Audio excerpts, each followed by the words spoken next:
प्रिया बंधू भगिनीनो, आज मी धन्यकुमारी पवित्र मरिया परमेश्वराची आई हिचा सोहळा ह्याविषयी चिंतन करत आहे. लूक 2:16-21. अमेरिकेतील एका महाविद्यालयीन विद्यार्थ्याने मदर मेरीवर ही चिंतनात्मक कविता रचली आहे. मार्क लिंक यांनी त्यांच्या सीझन्स अँड फीस्ट डेली हॉमिलीज या पुस्तकामध्ये अमेरिकेतील एका महाविद्यालयीन विद्यार्थ्याने रचलेली मेरीवरील ही सुंदर चिंतनात्मक कविता पुनरुत्पादित केली आहे. पान 237 ते 238 वर पहा. आज मी तलावात पाण्याची लिली उगवलेली पाहिली. तिचा रंग मी आतापर्यंत पाहिलेला सर्वात ताजा पिवळा रंग होता. लिली एक मौल्यवान खजिना. त्याचे आश्चर्यकारक सौंदर्य कोणाच्या लक्षात आले की नाही त्याबद्दल त्या फुलाला चिंता नव्हती. मी तिथे बसलो असताना त्या फुलाच्या पाकळ्या बिनदिक्कतपणे उलगडत असताना मला जाणवले की मेरीच्या गर्भात येशू आहे. मेरी देखील एक मौल्यवान खजिना होती. तिचे विस्मयकारक सौंदर्य कोणाच्या लक्षात आले की नाही याबद्दल ती सुद्धा बेफिकीर होती. पण ज्यांना हे समजले त्यांच्यासाठी तिने एक गुपित शेअर केले. तिचे सौंदर्य स्वतःहून आलेले नाही तर ते तिच्या गर्भातल्या येशूच्या जीवनातून आले आहे. या कवितेचा संदेश असा आहे की मेरी खरोखरच सुंदर आहे कारण तिने परमेश्वराची इच्छा स्वीकारली आणि परमेश्वराची ती आई बनली आणि तिचे ईश्वरी आमंत्रणास योग्य असे जीवन ती जगली. ती आपल्या परमेश्वराच्या मुलांसारखे योग्य जीवन जगण्याची आपल्याला प्रेरणा देते कारण तिच्या पुत्राने आपल्याला परमेश्वराची मुले बनवले आहे. आपण 1 जानेवारीला परमेश्वराच्या आईचा सोहळा साजरा करतो. यावर्षी परमेश्वराच्या आईचा सोहळा आणि नवीन वर्षाची सुरुवात एकाच दिवशी आहे. हा एक आनंदी योगायोग आहे. आजच्या शुभवर्तमानात आपण जे बाळ येशूची उपासना करण्यासाठी आलेले होते आपण जे मेंढपाळ येशूची उपासना करण्यासाठी आलेले होते त्या मेंढपाळांची कथा वाचतो. त्यांना मदर मेरी आणि जोसेफ यांच्या मुलाच्या जन्माविषयी जे काही त्यांनी अनुभवले होते ते कथन केले आणि मेरीबद्दल असे म्हटले जाते की ज्यांनी हे ऐकले ते सर्व मेंढपाळांनी त्यांना जे काही सांगितले ते ऐकून आश्चर्यचकित झाले. परंतु मरियेने या सर्व गोष्टींचे मनन करून त्या आपल्या अंतःकरणात ठेवल्या. मेरी तिच्या ईश्वरी आमंत्रणासाठी योग्य ते जीवन जगली. 1. तिने परमेश्वराची आई होण्याचे परमेश्वराचे आमंत्रण स्वीकारले. तिने परमेश्वराला दिलेले वचन तिच्या आयुष्यात शेवटी अनेक दुःख आणते पण ती परमेश्वराविषयी कुरकुर करत नाही किंवा नाराज होत नाही. ती तिच्या वाट्याला येणारी सर्व दुःख स्वीकारते. 2. जेव्हा आपली चुलत बहीण एलिझाबेथ गरोदर आहे असे तिला कळले तेव्हा मरिया तिला मदत करण्यासाठी घाईघाईने गेली. काना गावी जिथे लग्न होते आणि वाईन संपली होती त्या कुटुंबाला तिने मदत केली. दयाळूपणाच्या या कृतींद्वारे मेरीने मानव जातीला एक धडा शिकवला आहे की मानवी गरजांना प्रतिसाद देणे हा ख्रिश्चन जीवनाचा एक आवश्यक घटक आहे. 3. मरिया येशूच्या वधस्तंभाच्या पायथ्याशी उभी राहून तिच्या उपस्थितीने तिच्या मुलाला त्याचे दुःख सहन करण्यास मदत करते. तिलाही त्याच्यासोबत भरपूर त्रास होतो. 4. ती शिष्यांसोबत राहून त्यांना मार्गदर्शन करते आणि जेव्हा ते दुःखी उदास आणि घाबरलेले असतात तेव्हा त्यांना ती शक्ती आणि प्रोत्साहन देते. 5. काना गावातील लग्नात लोकांना मदत करण्यासाठी त्यांनी काहीतरी करावे या मदर मेरीच्या इच्छेचा आदर करताना येशूने आपल्या सार्वजनिक जीवनाची आणि सेवेची सुरुवात केली. तिने आपल्या मुलाला सांगितले होते त्यांच्याकडे वाईन नाही. योहान 2:3. जरी त्यांची वेळ आली नसती तरी येशू पाण्याचे द्राक्षरसामध्ये रूपांतर करण्याचा पहिला चमत्कार करतो आणि अशा प्रकारे त्याचे सार्वजनिक जीवन आणि सेवा सुरू करतो. काना गावातील लग्नापर्यंत येशू मेरी आणि जोसेफ यांचा मुलगा होता. पण पाणी आणि द्राक्षरसाच्या चमत्कारानंतर येशूला अनेक चमत्कार करून परमेश्वराच्या राज्याची सुवार्ता सांगणारा म्हणून ओळखले जाते. मदर मेरीच्या मातृत्वाला आपला प्रतिसाद. आमचा प्रभू येशू ख्रिस्ताची आई आणि आमची आई आम्हाला पुढील गोष्टी करण्यासाठी प्रेरित करते. 1. मेरीला आपली स्वर्गीय आई म्हणून स्वीकारणे. आपण मदर मेरीला आपली स्वर्गीय आई म्हणून स्वीकारणे आणि तिला आदर देणे आणि तिच्या संबंधी भक्तिभाव ठेवणे आवश्यक आहे. लहान मूल जसे आईकडे येते तसे आपण तिच्याकडे यावे. 2.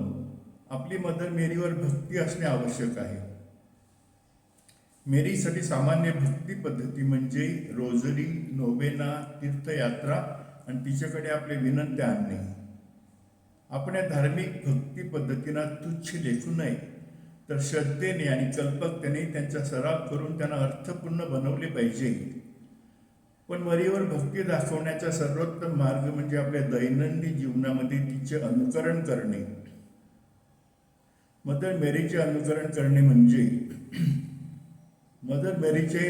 करणे म्हणजे तिच्या सद्गुणांचा सराव करणे. शुभवर्तमानामधील आणि प्रेषितांच्या कृत्यांमधील मेरीबद्दलच्या विविध कथा आपल्याला मरियेच्या सद्गुणांबद्दल सांगतात.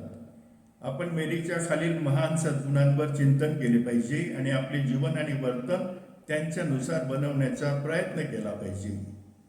1. गोष्टी अंतःकरणात ठेवणे, त्यावर विचार करणे. शुभवर्तमानामध्ये असे म्हटले आहे की मरियेने या सर्व गोष्टींचे मनन करून ते आपल्या अंतःकरणात ठेवल्या.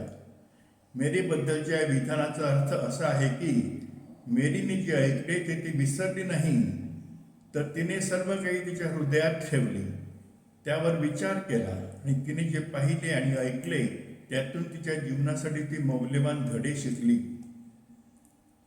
आपण चांगल्या अनुभवातून खूप काहीतरी आपल्याला शिकता येतं आणि वाईट अनुभवातूनही आपण शिकतो. आपले चांगले अनुभव आपल्याला जीवनातील चांगल्या गोष्टींबद्दल शिकवतात आणि आपल्या जीवनात चांगले कार्य करण्यास प्रोत्साहित करतात आणि आपले वाईट अनुभव आपल्याला जीवनाचे मौल्यवान धडे शिकवतात आणि आपल्या जीवनासाठी चांगल्या नसलेल्या कल्पना, विचार आणि भावना आणि कृतींपासून दूर राहण्यास मदत करतात. 2. मानवी गरज पूर्ण करणे. जेव्हा आपण कोणी दुःखी, कोणी भुकेले, कोणी दुःखी किंवा उदासीन पाहतो तेव्हा मेरीप्रमाणे आपण मानवी गरजा पूर्ण करण्याचा प्रयत्न करणे आवश्यक आहे. एलिझाबेथला भेटायला जाऊन मदर मेरीने तिची मानवी गरज पूर्ण केली आणि तिला तोंड द्यावे लागलेल्या कठीण काळात तिला मदत केली. जेव्हा तिने आपल्या मुलाला पाणी वाईनमध्ये बदलण्यास सांगितले जेव्हा तिने उदास, निराश आणि ज्यांनी सर्व आशा गमावली होती अशा शिष्यांना प्रोत्साहन दिले तेव्हा तिने मानवी गरज पूर्ण केली. 3. गेल्या वर्षभरात परमेश्वराने आपल्यासाठी केलेल्या सर्व चांगल्या गोष्टींसाठी त्याचे आभार मानणे. तिची चुलत बहीण एलिझाबेथला भेटायला गेल्यावर परमेश्वराने एलिझाबेथसाठी केलेल्या अद्भुत गोष्टींबद्दल मेरीने परमेश्वराची स्तुती केली. 4. भविष्यासाठी स्वतःला तयार करणे. मेरीने स्वतःला भविष्याचा सामना करण्यासाठी तयार केले. तिने परमेश्वराला होय म्हटले, परंतु त्यामध्ये परमेश्वराने तिच्यासाठी काय ठेवलं आहे याची तिला पूर्ण जाणीव नसली तरी तिने प्रार्थना आणि स्वतःला परमेश्वराच्या इच्छेच्या अधीन ठेवण्याच्या इच्छेद्वारे कोणत्याही प्रसंगासाठी स्वतःला तयार केले. आपणही आपल्या जीवनात जे काही येईल ते परमेश्वराची इच्छा म्हणून स्वीकारण्यास तयार असले पाहिजे. 5. परमेश्वरावर भरवसा ठेवणे आणि स्वतःला परमेश्वराच्या स्वाधीन करणे. मेरीप्रमाणे आपणही परमेश्वरावर पूर्ण विश्वास ठेवला पाहिजे आणि त्याच्या हाती स्वतःला समर्पित केले पाहिजे आणि असा विश्वास ठेवला पाहिजे की परमेश्वराला काहीही अशक्य नाही आणि जे आपल्यासाठी सर्वोत्तम आहे तेच फक्त परमेश्वर आपल्यासाठी करेल. आपल्यासाठी संदेश, नवीन वर्षासाठी हा संदेश आपले संकल्प असू द्या. त्यासाठी मी ते ठरावाच्या स्वरूपात मांडलेले आहे. 1. मी परमेश्वराच्या मुलासाठी योग्य असे जीवन जगण्याचा संकल्प करतो किंवा करते, कारण येशूने मला परमेश्वराचे मूल बनवले आहे. 2. मी परमेश्वराच्या इच्छेप्रमाणे जगण्याचा प्रयत्न करत असताना माझ्या मार्गात येणाऱ्या सर्व गोष्टी स्वीकारण्याचा मी संकल्प करतो किंवा करते. 3. मानवी गरज भागवणे हा ख्रिस्ती जीवनाचा एक अत्यावश्यक घटक असल्याने जेव्हाही आणि कुठेही अशा मानवी गरजेला सामोरे जावे लागेल तेव्हा मी तिला प्रतिसाद देण्याचा संकल्प करते. 4. माझ्या आयुष्यात आणि परमेश्वरांनी माझ्यावर सोपवलेल्या कामात कोणताही प्रकल्प सुरू करण्यापूर्वी मदर मेरीचे मार्गदर्शन आणि आशीर्वाद घेण्यास मी संकल्प करते. 5. मी येशूच्या बाजूने चालण्याचा निश्चय करतो आणि त्याला जे दुःख सहन करावे लागले त्याचा अनुभव घेऊन मी देखील त्याच्याबरोबर दुःख भोगेन असा मी संकल्प करतो किंवा करते. 6. जे दुःखी, उदास आणि घाबरलेले आहेत त्यांना मार्गदर्शन आणि प्रोत्साहन देण्याचा मी संकल्प करते. 7. मी मदर मेरीला माझी स्वर्गीय आई म्हणून स्वीकारण्याचा आणि तिला आदर देण्याचा आणि तिच्यावर भक्ती करण्याचा संकल्प करते. 8. जसे लहान मूल त्याच्या आईकडे येते तसा मी मदर मेरीकडे येण्याचा संकल्प करते. 9. मी मदर मेरीचे अनुकरण करण्याचा संकल्प करते. उदाहरणार्थ, 1. मी माझ्या आयुष्यातील चांगल्या आणि वाईट अशा माझ्या सर्व अनुभवांवर चिंतन करण्याचा आणि त्यातून मौल्यवान धडे शिकण्याचा संकल्प करते. 2. जेव्हा मी कोणी दुःखी, कोणी भुकेले आणि कोणी उदास पाहीन तेव्हा मी मानवी गरज पूर्ण करण्याचा संकल्प करते. 3. गेल्या वर्षभरात परमेश्वराने माझ्यासाठी केलेल्या सर्व चांगल्या आणि अद्भुत गोष्टींसाठी मी त्याचे आभार मानते. 4. मी भविष्याला सामोरे जाण्यासाठी स्वतःला तयार करण्याचा आणि माझ्या आयुष्यात जे काही येईल ते परमेश्वराची इच्छा म्हणून स्वीकारण्यास तयार राहण्याचा संकल्प करते. आणि 5.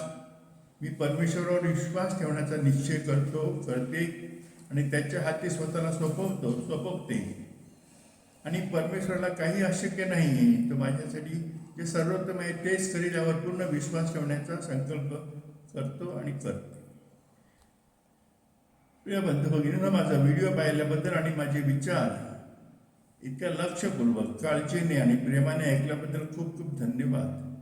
तुमच्याकडून ऐकून मला खूप आनंद होईल. कृपया मला म्हणजे व्हॉट्सअप क्रमांक 7030447934 यावर लिहा किंवा तुमच्या टिप्पणी आणि सूचना शेअर करण्यासाठी मला कॉल करा. माझ्याकडे माझे व्हॉट्सअप चॅनल आहे ज्यावर तुम्हाला बायबलमधील मजकुरावरील माझे सर्व व्हिडिओ, मानसिक आध्यात्मिक विषयांवरील व्हिडिओ, माझे विचारांचे मजकूर आणि इतर लोकांचे व्हिडिओ आणि मजकूर मिळतील. आणि जे मला आवडले आहेत आणि तुमच्यासाठी मी निवडले आहेत. माझ्या व्हॉट्सअप चॅनलचं नाव आहे फादर पॅट्रिक एंडॉर लाईफ संपन्न जीवन. मी तुम्हाला माझ्या यूट्यूब चॅनलला भेट देण्यासाठी आणि पुरस्कृत करण्यासाठी आमंत्रित करतो. माझ्या चॅनलचं नाव आहे फादर डॉक्टर पॅट्रिक डिसूजा. तुम्ही माझी वेबसाईट देखील निहाळू शकता, https://wordofemotions.in, जेथे तुम्ही माझे ट्रेजर्स ऑफ ह्युमन पर्सनहुड हे पुस्तक ई-बुक आणि ऑडिओ बुक हे दोन्ही स्वरूपात डाउनलोड करू शकता. नोंदणी सोपी आणि पूर्णपणे विनामूल्य आहे. तुम्ही माझे व्हिडिओ आणि चिंतन फेसबुकवर पाहू शकता. कृपया माझे विचार, माझे यूट्यूब चॅनल, माझी वेबसाईट आणि माझ्या पुस्तकाबद्दलची माहिती तुमच्या मित्रांसह आणि संपर्कासह शेअर करा. वैयक्तिक मार्गदर्शनासाठी तुम्ही माझ्याशी संपर्क साधू शकता. जर तुम्ही कॅथलिक असाल आणि कन्फेशन करू इच्छित असाल तर मला तुम्हाला मदत करण्यास आनंद होईल. तुमच्यासाठी माझी प्रार्थना. हे स्वर्गीय पित्या, हे चिंतन वाचणाऱ्या, हा व्हिडिओ पाहणाऱ्या आणि इतरांसोबत शेअर करणाऱ्या सर्वांना आशीर्वाद दे. विशेषतः जे मला प्रोत्साहन, प्रार्थना आणि उदारतेद्वारे आर्थिक पाठिंबा देतात त्यांना आशीर्वाद दे. त्यांना त्यांच्या कुटुंबियांना पवित्र, निरोगी आणि आनंदी ठेव. तुझ्या इच्छेनुसार त्यांच्या इच्छा, आकांक्षा आणि स्वप्ने पूर्ण कर. आमेन. आभारी.